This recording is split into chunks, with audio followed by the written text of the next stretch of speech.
palabra me da vida, confío en ti, Señor. Tu palabra es eterna, en ella esperaré.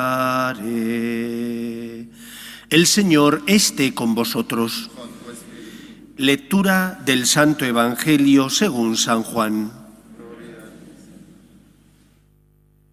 En aquel tiempo dijo Jesús a Nicodemo: lo mismo que Moisés elevó la serpiente en el desierto, así tiene que ser elevado el Hijo del Hombre, para que todo el que cree en él tenga vida eterna. Tanto amó Dios al mundo, que entregó a su Hijo único, para que no perezca ninguno de los que creen en él, sino que tengan vida eterna. Porque Dios no mandó su Hijo al mundo para juzgar al mundo, sino para que el mundo se salve por él. El que cree en él no será juzgado. El que no cree ya está juzgado, porque no ha creído en el nombre del Hijo único de Dios. El juicio consiste en esto, que la luz vino al mundo y los hombres prefirieron la tiniebla a la luz, porque sus obras eran malas. Pues todo el que obra perversamente detesta la luz y no se acerca a la luz para no verse acusado por sus obras. En cambio, el que realiza la verdad se acerca a la luz para que se vea que sus obras están hechas según Dios. Palabra del Señor.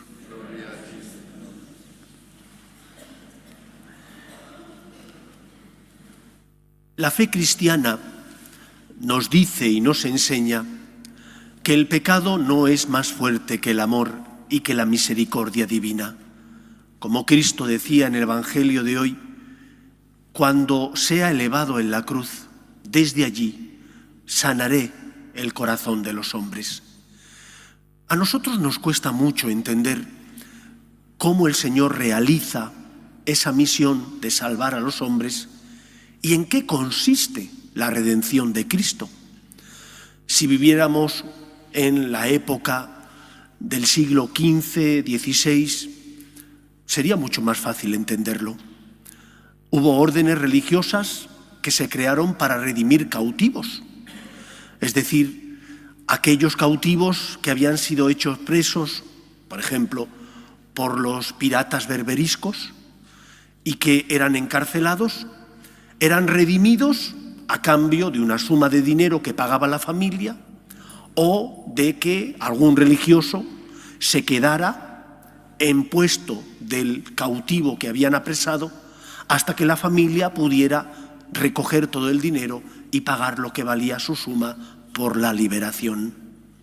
¿Qué alegría debería sentir una persona cuando, estando apresada y en la cárcel, es liberado por medio de otro que se pone en su lugar? Eso es lo que Cristo hace con nosotros. El Señor nos libera permitiendo que su Hijo muera por nosotros en la cruz para pagar el precio contraído por nuestro pecado. Por lo tanto, ¿qué relación tengo que tener yo con Dios? Una relación basada en la gratitud de que Él envía a su Hijo al mundo para salvarme, en la gratitud de aquel que se siente liberado, aunque no lo merece, pero se siente liberado porque Dios le ama y envía a su Hijo al mundo para que Él pagara la deuda contraída por nuestro pecado. Liberar, redimir cautivos era una obra de misericordia que hacían los religiosos a imitación de Cristo, que por nosotros subió a la cruz para salvarnos. Por lo tanto, siéntete agradecido al Señor porque Él pagó el precio de tu liberación, porque nos han comprado pagando un precio altísimo, nada más y nada menos que la sangre de Cristo. La muerte en la cruz de Cristo significa nuestra liberación y por lo tanto nuestra redención. Cuando uno entiende esto, su relación con Dios pasa de estar basada en el interés a estar basada en el amor. Todos estamos necesitados venimos a pedir, pero venimos a pedir porque como hijos estamos necesitados, sabiendo que no podemos exigir. Y no solo venimos a pedir, venimos también a encontrarnos con Él. Y cuando no tengo nada que pedir, porque creo que todo me va bien, sigo viniendo porque la razón por la que vengo no es pedir, la razón por la que vengo es amar, es corresponder al Señor mostrándole mi gratitud y mi agradecimiento. Cristo desde la cruz te libera de tu culpa y de tu pecado. Que tiempo de Cuaresma sea tiempo de agradecimiento, que tiempo de Cuaresma sea tiempo de elevar nuestra mirada a la cruz y decir, sí Señor, gracias, me fío de ti, porque tú subiste a la cruz para salvarme y sé que el pecado no es más fuerte que tu amor y que tu misericordia. Que la gratitud nos salve, que la gratitud sea la virtud que nace en nuestro corazón cuando vemos dónde el Señor entregó su vida para que nosotros pudiéramos recuperar la nuestra. En segundo lugar, constantemente debido a nuestras debilidades, tropezamos y caemos. ¿Qué es lo que tenemos que hacer? Ojalá y no caigamos, ojalá y luchemos contra las tentaciones. Hemos de aplicar una medicina preventiva para no caer. Esa medicina preventiva, de igual manera que llevas una alimentación adecuada para no enfermar, que tienes un aseo, una higiene corporal para evitar que los virus entren en ti, la medicina preventiva espiritual es la unión con Dios. Rezar, confesarse con frecuencia, comulgar estando en gracia de Dios. Pero si aún así, si aún sirviéndonos de esa medicina preventiva, si aún rezando y luchando contra las tentaciones, debido a las debilidades caemos, ¿qué tenemos que hacer? Humildad. Humildad para ponernos en manos del Señor.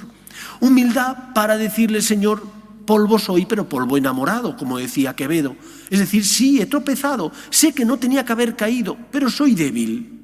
Vuelve a tu casa, que es la casa del Padre. El diablo puede ganar una vez, porque has tropezado y te ha podido, te ha tentado y te ha ganado, pero no ganará dos veces. Cuando tú no te confiesas porque piensas, el Señor tiene que estar cansado o aburrido de mí, gana doblemente el diablo. No se lo permitas.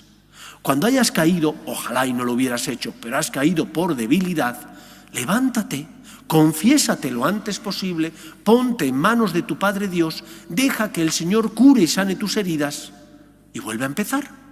Hemos sido liberados para vivir en la libertad de los hijos de Dios, no en la esclavitud del mal, no en la esclavitud del pecado.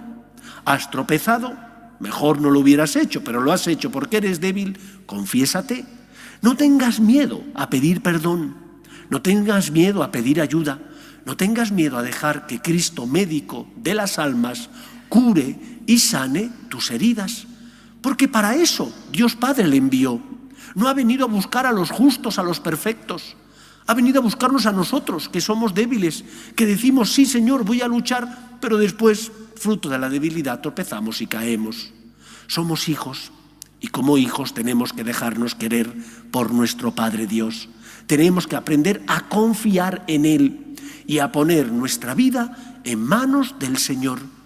Decía el Evangelio que Él no ha venido a juzgar al mundo, que el juicio es algo que tú decides, que lo decides tú cuando, si abres el corazón a Cristo porque crees en Él, estás salvado. Pero si le cierras tu corazón a Cristo por una mala entendida humildad, porque piensas que el Señor no se merece tus caídas ni tanta miseria, entonces le estás cerrando las puertas a que el Señor pueda curar y sanar tus heridas. El Señor no ha venido a juzgar sino a salvar. Lo dice Él en el Evangelio. Y eres tú el que tienes que dejar que su juicio sea un juicio de misericordia para contigo. Eres tú el que tienes que permitir al Señor que como médico de las almas cure y sane tus heridas, por medio sobre todo de los sacramentos, en concreto del sacramento de la confesión, que es el auxilio espiritual que el Señor creó para curar y sanar nuestras heridas. Tercera enseñanza.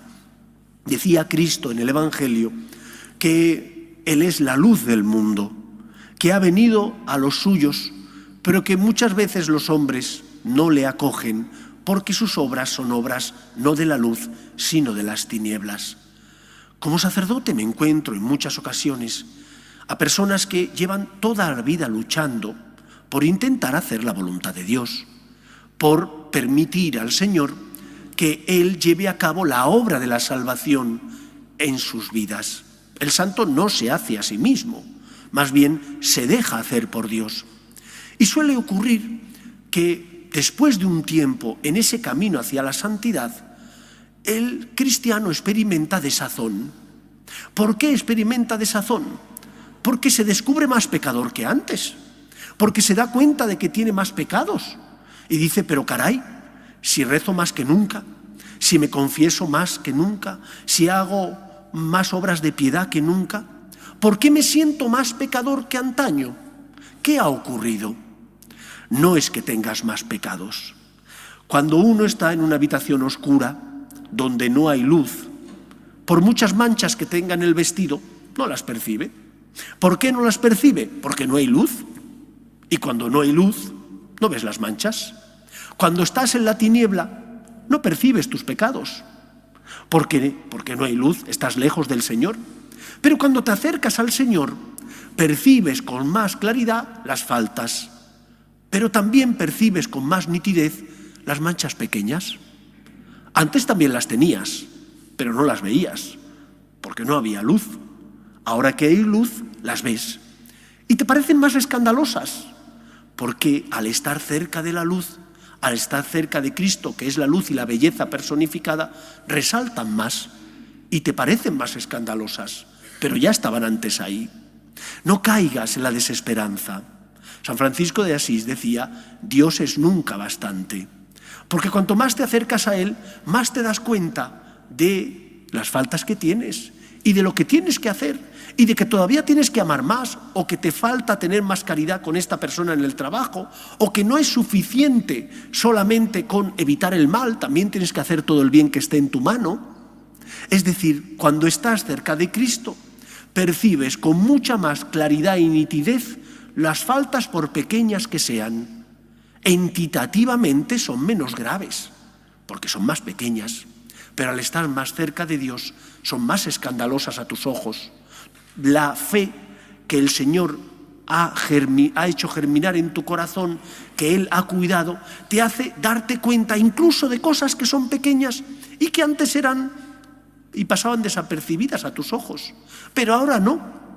Y tú dices, sí, tiene menos importancia, pero a los ojos de Dios resaltan más, son escandalosas y por lo tanto te pesa más, porque Dios, como decía San Francisco, solo quiere tu bien, es nunca bastante y solo desea que ames más, puesto que cuanto más amas, cuanto más y mejor le sigues, más libre, más feliz eres, porque el amor es el camino de la felicidad y de la salvación. No te vengas abajo si te das cuenta de esas manchas pequeñas. Al contrario, da gracias al Señor porque estás más cerca de la luz. Da gracias al Señor porque te das cuenta incluso de esas manchas y faltas pequeñas. El Señor nos llama a la excelencia, es decir, a la santidad. Y la santidad significa dejar que Él con su luz nos ilumine para hacernos como Él. Sed santos, como vuestro Padre Celestial es santo, dice el Señor. Pues deja que Él cure y sane tus heridas. Deja que Él te conduzca hacia la santidad. Ha venido no a condenarte, sino a redimirte. Pero depende de ti dejar que Él, con su amor, cure y sane tus heridas.